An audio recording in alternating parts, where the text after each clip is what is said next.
Somewhere in the Caribbean, a security system just went live that most Americans have never heard of, and most American airports still don't have. It isn't loud, it isn't flashy. There's no ribbon-cutting ceremony, no headline splashed across international news. But if you walk through a terminal in Montego Bay or Kingston right now, you'd be moving through one of the most advanced aviation security networks on the planet. And you probably wouldn't even notice it happening. That's the point. Because the story of what Jamaica has quietly built isn't a story about cameras or scanners or concrete. It's a story about a small island nation looking at the future of global travel, deciding it refused to be left behind, and then doing something almost no country its size has attempted. Building a security architecture from the ground up, layer by layer, until every piece connects to every other piece, until the whole system becomes smarter than the sum of its parts. Over the next several minutes, we're going to walk through 15 projects, 15 investments, 15 decisions that, on their own, might look like routine infrastructure spending, the kind of thing you'd scroll past in a government press release without a second thought.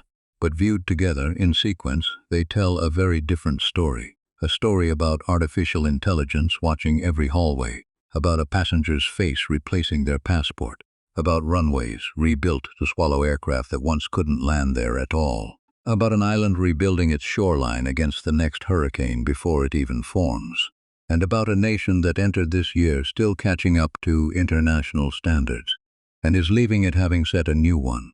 Some of what we're about to show you has barely been covered anywhere. Some of it, when you understand what it's actually capable of, might genuinely unsettle you. So stay with us, because by the end of this you're going to look at airport security. Not just in Jamaica, but everywhere, completely differently. Think about the last time you flew internationally, the line that didn't move, the officer scanning your passport photo against your tired, jet-lagged face, squinting to confirm it was really you. The sense that the whole system was built decades ago and just kept getting patched to barely keep up with how many people needed to move through it. That experience is exactly what Jamaica set out to eliminate, not improve, eliminate. And the tools they chose are the same tools most people associate with tech giants and surveillance states, not island nations with a combined populations smaller than a single major American city. That's what makes this story worth your time. Not that a country built new infrastructure. Countries do that constantly. What matters is the sequencing. The way each project was clearly designed to plug into the next one, as if someone sat down years ago with a master blueprint and slowly, deliberately brought it to life. Let's start where the intelligence begins. Number 15, Sangster International Airport, the AI network nobody's talking about. Every year, millions of tourists flood through Sangster International in Montego Bay. For most of them, it's the first Jamaican soil they touch, and the last Jamaican experience they'll remember. The gateway between the vacation they dreamed about and the reality of getting there. For decades, keeping that gateway moving was a fundamentally human job. Officers watching checkpoints, staff reacting to lines once those lines had already formed. Congestion identified only after it became a problem. Never before. It was a reactive system in a world that was rapidly demanding something else entirely. That system doesn't exist anymore. Not really, not the way it used to. Right now, spreading through every corridor and every checkpoint inside Sangster, there is a network of AI-driven cameras and sensor arrays achieving something human oversight was never built to do. Watching an entire terminal's worth of human movement, simultaneously, continuously, and predicting what happens next before it happens. This isn't passive surveillance. These systems aren't just recording footage for someone to review later if something goes wrong. They're actively analyzing behavior in real time, identifying the earliest formation of a queue before it becomes a bottleneck, flagging movement patterns that statistically precede security incidents, and cross-referencing congestion risk against live flight schedules so that staff and resources get repositioned before the crowd even arrives, not after it's already backed up to the doors. Multiply that across a terminal processing millions of passengers annually, and the math becomes almost hard to believe. We're talking about thousands of passenger hours saved every single day, hours that used to disappear into standing in line, waiting for a problem to be noticed, waiting for someone to react. Picture the old model, a security officer watching a hallway with human eyes and a human attention span that inevitably drifts after hours on shift. That officer can watch one corridor at a time, maybe two. They can't simultaneously track passenger density building near a gate, notice a loitering pattern near the perimeter, and calculate that an incoming flight is about to dump 400 passengers into a customs hall already near capacity, all in the same instant. The AI network doesn't have that limitation. It processes every one of those data streams continuously. And it does something human observation structurally cannot. It predicts. Not reports what already happened, predicts what's about to happen, with enough lead time for someone to actually act. That distinction, reactive versus predictive, is the entire philosophy shift separating 20th century airport security from whatever comes next. And Jamaica built it directly into the bones of one of its busiest international gateways. But here's the part almost nobody talks about. Here's the detail buried underneath the press releases about efficiency and modernization.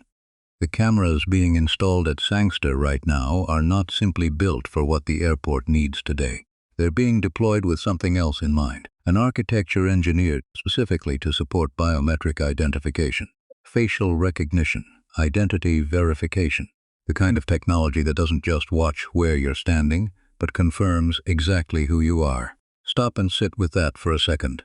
Most airport camera systems worldwide are built for one purpose: monitoring, recording. If Sangster's system were like most of them, it would already justify the investment. But every camera, every sensor in this network was selected specifically because it's compatible with facial recognition systems that don't exist at the airport yet. Systems that are, right now, arriving in stages. That's forward engineering, building the skeleton first, with full knowledge of exactly what body is going to grow onto it. This AI network isn't a finished product. It was never meant to be. It's the foundation, the nervous system, for something far larger that Jamaica is building on top of it. And what gets built on that foundation is where this story starts to get genuinely unsettling.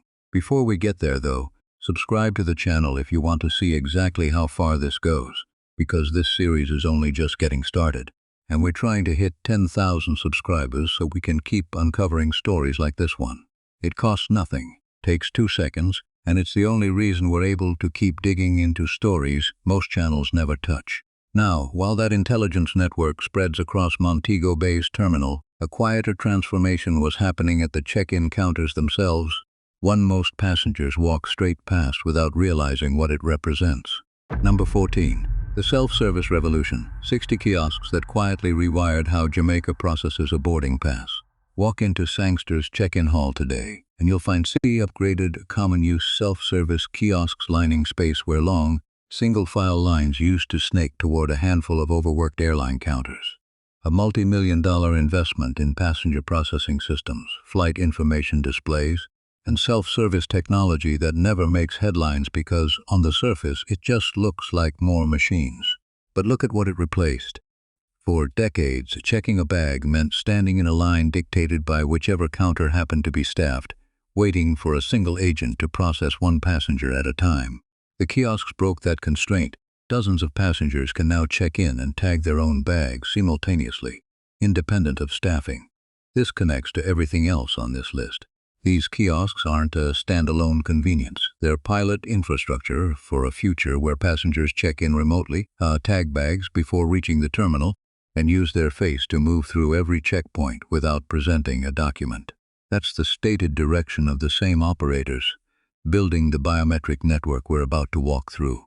Now, while that intelligence network spreads across Montego Bay's terminal, something entirely different was happening 200 kilometers away, underneath the aircraft themselves.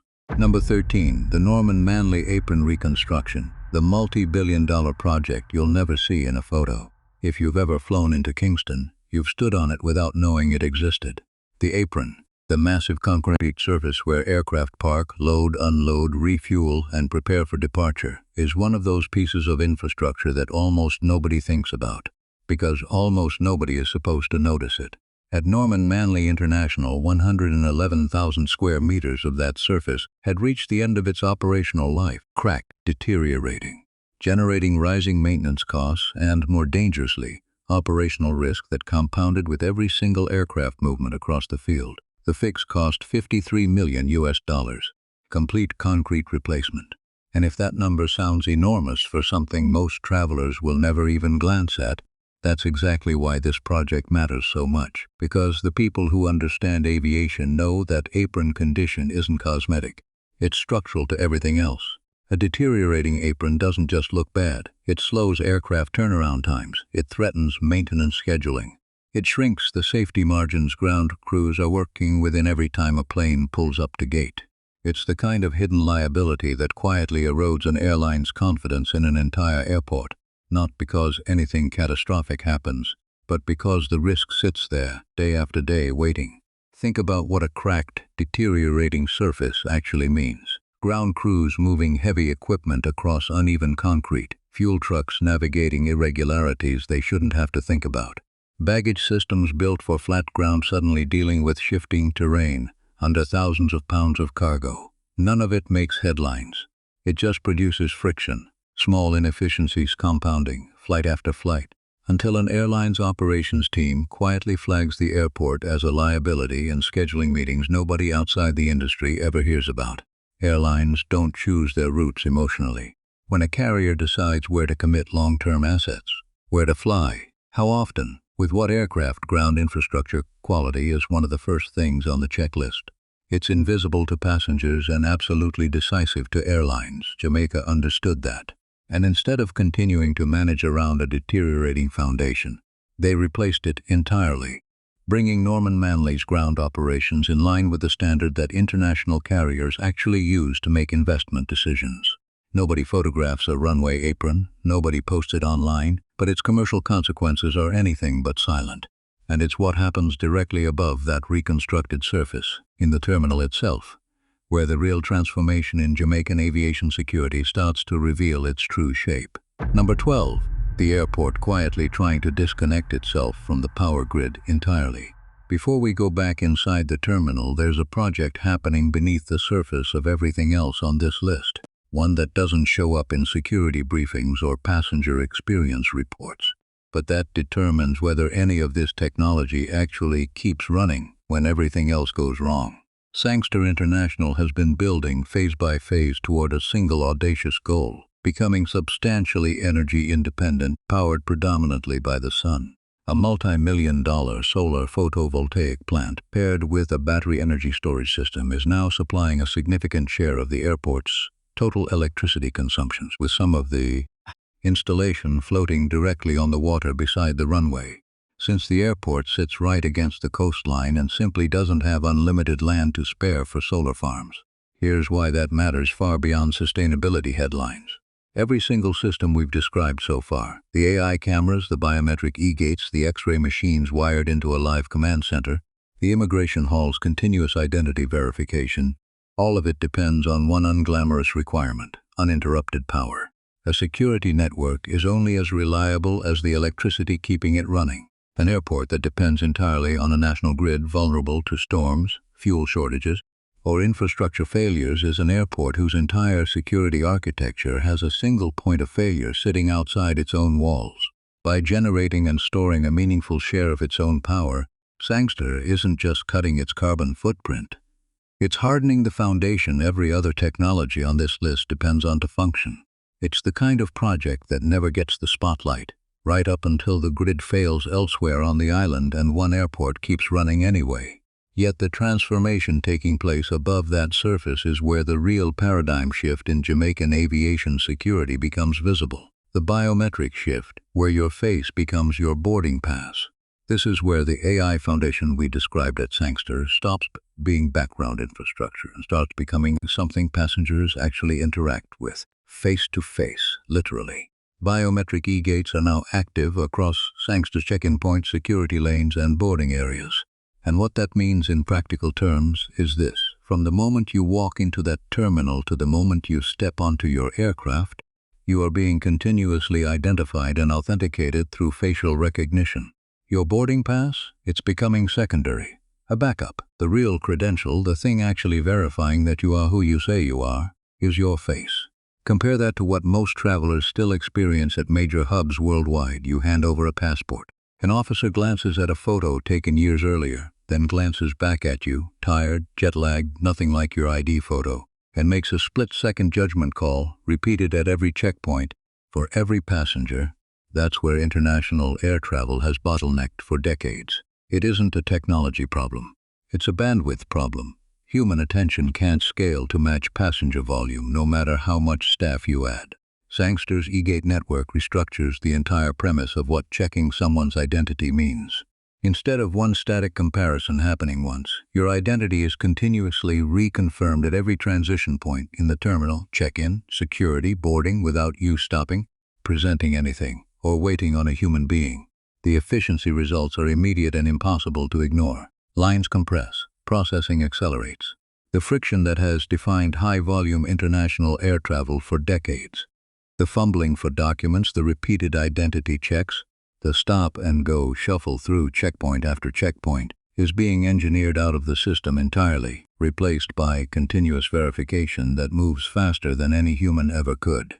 For a country whose economy runs on tourism, where a visitor's very first and very last impression of the destination happens inside an airport terminal, that friction reduction isn't just a technical achievement. It's economic strategy. Every minute saved is a minute of goodwill added to how a traveler remembers the entire trip, multiplied across millions of visitors, return trips, and word-of-mouth recommendations shaped by that first impression at arrivals. But here's where this stops being a story about convenience. The biometric network expanding across Sangster doesn't operate in isolation. It's integrated directly with law enforcement and border security databases, which means every single e-gate isn't just processing a passenger. It's actively conducting real-time identity verification against systems that a physical document check could never access, not at this speed, not at this accuracy. Think about what that actually means. Every face scanned at that gate is checked instantly against databases built for security and law enforcement purposes. A level of continuous verification that used to require deliberate, targeted investigation. Now it happens automatically to everyone, every time. Not because any individual traveler is under suspicion, but because the system makes suspicion irrelevant to the process. Everyone gets the same scrutiny, applied consistently, without fatigue or the gaps that come from an officer working their 6th hour of a shift. That's the trade-off worth sitting with. A system this consistent, this fast, this thorough, is also a system that knows exactly where you are at every point from the second you enter a terminal to the second you leave it. For most travelers, that's an easy trade. Faster lines for a level of tracking most of us already accept from our phones. But it's worth understanding clearly, because this is exactly the kind of infrastructure decision most countries make quietly, without much public debate, until one day it's simply the way things work. Customs and cargo are next in line for this expanding digital perimeter. But before that frontier gets addressed, there are 2 more pieces of physical infrastructure racing to keep pace with everything the biometric network is now capable of. Number 11. The East Concourse expansion. 4 new gates built for a flood of passengers that hasn't arrived yet. Here's a detail that rarely makes it into coverage of Jamaica's airport transformation. None of this technology matters if the physical terminal itself can't handle the passengers walking through it. And Sangster's leadership has been explicit about a specific problem. A brutal 4-hour window, roughly 11 in the morning to 3 in the afternoon, when incoming flight loads peak and the existing concourse gets pushed to its limits. The response is a full East Concourse extension, adding 4 new gates and additional screening areas specifically engineered around that peak window, rather than simply adding capacity evenly across the day. It's a subtle but important distinction. Plenty of airports expand by building more of everything uniformly and hoping the extra capacity absorbs whatever demand shows up. Sangster's planners did something more surgical.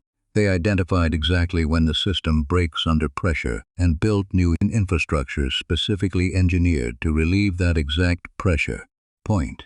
That kind of precision matters because Jamaica isn't just planning for today's passenger volume. The airport is explicitly building toward a projected surge in traffic through the next decade, driven by a wave of new hotel construction and growing airlift demand across the island's tourism corridor. Building 4 new gates now, ahead of that surge rather than in reaction to it, is the same predictive philosophy we saw driving the AI network at the start of this list, except here it's poured in concrete instead of running in software. Number 10. The X-ray upgrade nobody noticed until now. 6 new X-ray screening machines, $620,000 each. installed at Norman Manley to replace equipment that had quietly slipped into technological obsolescence. The kind of aging hardware that creates screening bottlenecks, frustrates passengers standing in line, and slowly chips away at how much confidence international aviation partners place in a country's security protocols. To put that price tag in perspective, nearly $4 million total, spent on 6 machines most passengers will glance at for maybe 10 seconds before their bag disappears into the belt.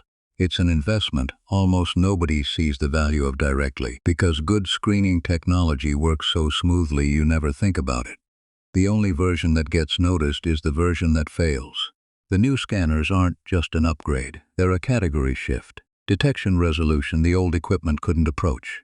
Anomaly identification at speeds that used to be physically impossible, with compressed checkpoint queues.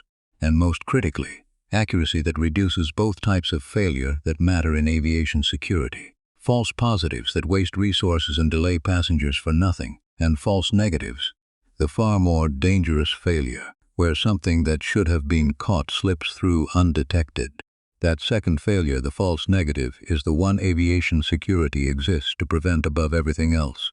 Older screening technology forced an impossible trade-off: tighten sensitivity and catch more threats but flag more innocent items, or loosen it and move people faster while widening the margin for something dangerous to slip through. High-resolution detection breaks that trade-off entirely. But the detail that never made it into the official specifications is arguably the most important part of this entire upgrade. These 6 machines aren't standalone devices sitting in isolation at separate checkpoints. They're wired into Norman Manley's Central Security Operations Hub, feeding real-time threat analysis directly to a coordinated command environment where trained security personnel can respond to a flagged anomaly within seconds of it being detected. Picture that command environment for a moment. A room most passengers will never see, where every checkpoint in the terminal is represented as a live data stream. An anomaly flagged at Gate 3 doesn't just sit in a queue waiting for someone to notice. It appears instantly on a screen in front of trained personnel whose entire job is watching for exactly that signal, cross-referencing it against everything else happening in the terminal at that same moment. Technology handles the raw detection. Human judgment handles the response. Every checkpoint has effectively become a live data source, feeding continuous situational awareness to the people actually authorized to act on it. And as that ground-level equipment modernized, something far larger was happening in the sky above it, a transformation that changes what kind of aircraft can even land in Jamaica at all. Number 9, the runway extension that just opened Jamaica to the entire world, 300 meters. That's how much longer Norman Manley's protected runway and safety zones now extend at both ends of the operational surface. $72 million invested in physical infrastructure that determines, quite literally, what aircraft are allowed to land here, and under what conditions they're allowed to do it safely. Here's why that number matters more than it sounds like it should. 300 meters doesn't sound like much out loud, but in aviation, runway math doesn't work the way most people assume. Every additional meter changes what an aircraft can safely do, how much fuel and cargo it can carry, how many passengers it can lift, and under what weather conditions it can operate without cutting into safety margins regulators won't let airlines cross. Wide-body, long-haul aircraft, the kind that fly non-stop across oceans, carrying hundreds of passengers on transatlantic and transcontinental routes, require runway lengths and safety margins that Norman Manley's previous configuration simply could not guarantee in every operational scenario. That meant weight restrictions on departures. That meant route limitations. That meant airlines quietly working around infrastructure that fell short of what their aircraft actually needed, rather than flying the routes commercial demand was asking for. Think about what a weight restriction actually costs an airline. A flight that could carry a full passenger load and full cargo hold instead leaves seats empty or cargo behind, simply because the runway couldn't support a fully loaded departure. That's lost revenue on every affected flight.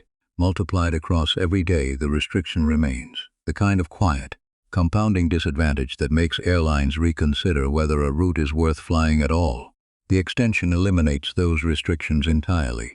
Norman Manley is now open to the full range of international aircraft types, and to route development that was previously blocked not by lack of demand but by physical limitation. There's a second layer to this most travelers never think about: the runway end safety areas, or RESs, that extend alongside the runway itself. These zones exist for one purpose: to contain and protect aircraft during the rare but catastrophic moments when a takeoff is aborted or a landing overruns the active surface. They dramatically reduce the severity of outcomes when the worst-case scenario actually happens. Aviation regulators have spent decades studying exactly what happens in the seconds after a runway overrun, where the aircraft ends up, what distance is needed to stop hundreds of tons of momentum, what terrain makes the difference between a serious incident and a survivable one. RESAs exist because of that research. They're calculated, engineered, and safety infrastructure built around the physics of things going wrong. Their installation brings Manley into full alignment with international civil aviation safety standards, closing a compliance gap that had until now quietly factored into long-haul route negotiations behind closed doors. This upgrade reads on paper as aviation infrastructure. In practice, its consequences are economic, commercial, reputational. It's the difference between an airport airlines workaround and an airport airlines choose to build routes toward. And as Manley opens itself to bigger aircraft carrying more cargo, more passengers, and more commercial weight than ever before, the systems responsible for inspecting everything those aircraft carry needed an upgrade of their own. Number 8. The scanning system arriving in 2026 that changes everything about Jamaican customs. Set for full deployment in 2026, the centralized non-intrusive scanning system represents a categorical shift in how Jamaica detects contraband, dangerous materials, and illicit goods moving through its aviation gateways. Here's what makes it different from a simple equipment swap. Advanced detection algorithms are capable of processing thousands of bag and cargo inspections every single day, without creating the operational bottlenecks that have historically forced a choice between thorough inspection and efficient throughput. For decades, that was the trade-off every customs operation had to accept. You could be fast or you could be thorough, but rarely both at once. Picture a cargo hold coming off a wide-body aircraft, hundreds of pieces palletized moving through a facility on a tight turnaround window before that aircraft needs loading again. Under the old model, thoroughness meant time meant delay, and delay meant airlines absorbing costs eventually pushed back onto the airport as reduced scheduling confidence. Customs teams were forced to make judgment calls about which shipments got closer scrutiny, not because they wanted to cut corners, but because there weren't enough hours to inspect everything equally. This system breaks that trade-off. Volume and accuracy operating simultaneously, not competing against each other. Every piece of cargo gets meaningful scrutiny, not just the ones that happen to draw attention or fall within whatever sampling method the previous system relied on. But the deeper shift here isn't the machine. It's the redefinition of the human role standing next to it. Customs officers working alongside this system are no longer primarily inspection personnel, physically checking bag after bag by hand. They're becoming intelligence operators, reviewing flagged data, directing targeted interventions, and applying human judgment precisely at the moments where human judgment is worth the most. Routine detection gets automated. Complex assessment and enforcement decisions stay human. That division of labor, machine capability paired with human expertise, each doing what it does best, is exactly the kind of calibration that separates a genuinely advanced security operation from one that simply bought expensive equipment and hoped for the best. Plenty of countries buy the hardware. Far fewer restructure how their people actually work alongside it, and that restructuring is often the difference between a system that looks impressive on paper and one that actually performs when it matters. For Jamaica's international trade relationships and its standing with global customs and aviation authorities, this system communicates something far bigger than an operational upgrade. It's a signal. Institutional commitment to the security baseline that international partners require before they extend real trust in trade and travel cooperation. A nation whose cargo scanning meets the standards of the world's most advanced customs operations is a nation whose gateways get treated as secure points of entry, not risk factors to manage around. That distinction matters enormously in international trade. Countries whose customs infrastructure falls below a certain threshold get treated with caution. Additional scrutiny at destination ports, slower processing, insurance premiums that quietly reflect perceived risk. Countries that clear that threshold get treated as trusted partners, and trusted partners move goods faster and cheaper. That kind of trust carries value that extends far beyond any single terminal wall. But before we reach the facility that pulls this entire system together, there's a chapter of this story that almost didn't happen at all, one written not by planners, but by a hurricane. Number 7. Hurricane Melissa and the rebuild nobody wanted to need. Late in 2025, Hurricane Melissa tore through Jamaica, and the damage at Sangster International wasn't abstract or minor. Photographs from inside the terminal showed a caved-in roof over an entire concourse, gate areas exposed to the elements, infrastructure that taken years to build damaged in a single night. Passenger traffic collapsed in the aftermath, down more than 70% in the following weeks at Sangster alone, with Jamaica's smaller regional airports absorbing even steeper declines. For a country whose national economy depends on tourists reliably being able to fly in and out, a storm like that isn't just a natural disaster. It's a direct hit on the nervous system of the entire economy. And this is where the story could have gone one of two ways. Jamaica could have rebuilt exactly what was there before, replaced the damaged roof, repaired the broken sections, restored the status quo, and called it recovery. That is not what happened. Instead, the reconstruction became the occasion for acceleration. Shoreline protection works along the narrow spit of land that Manley International sits on are being finalized specifically to strengthen resilience against the kind of storm surge that made Melissa so destructive. At Sangster, a phased solar energy program, the same one reducing the airport's dependence on the national grid, is explicitly framed by airport planners as protection against exactly this kind of future disruption. When a storm takes down the regional power grid, an airport generating its own electricity doesn't go dark with it. This is the difference between an airport that merely survives a disaster and one that uses the disaster to become harder to break the next time. Every dollar spent tearing infrastructure down and building it back stronger is a dollar spent buying insurance against a threat that isn't going away. Because in a warming Caribbean, storms like Melissa aren't the exception anymore. They're the baseline planners now have to build for. Number 6. The second Jamaican airport almost nobody has heard of yet.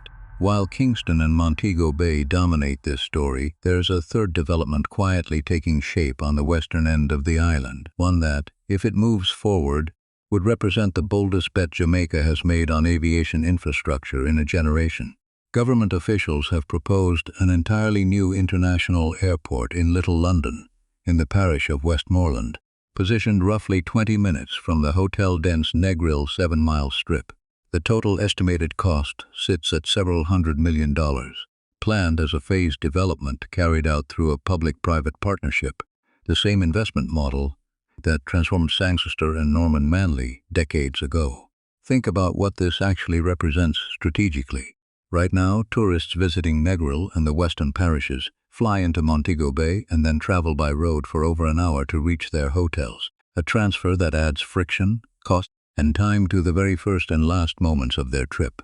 A dedicated airport near Negril would eliminate that transfer almost entirely, expanding tourism capacity into a region that's been geographically constrained by its distance from the nearest major runway.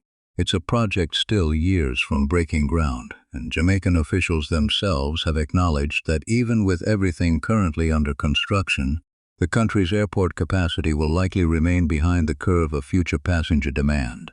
But that admission is itself revealing. This isn't a government building infrastructure reactively, patching problems as they appear. It's a government looking a decade or more into the future, calculating where tourism growth is headed, and trying to lay the groundwork before the demand arrives rather than scrambling to catch up once it does.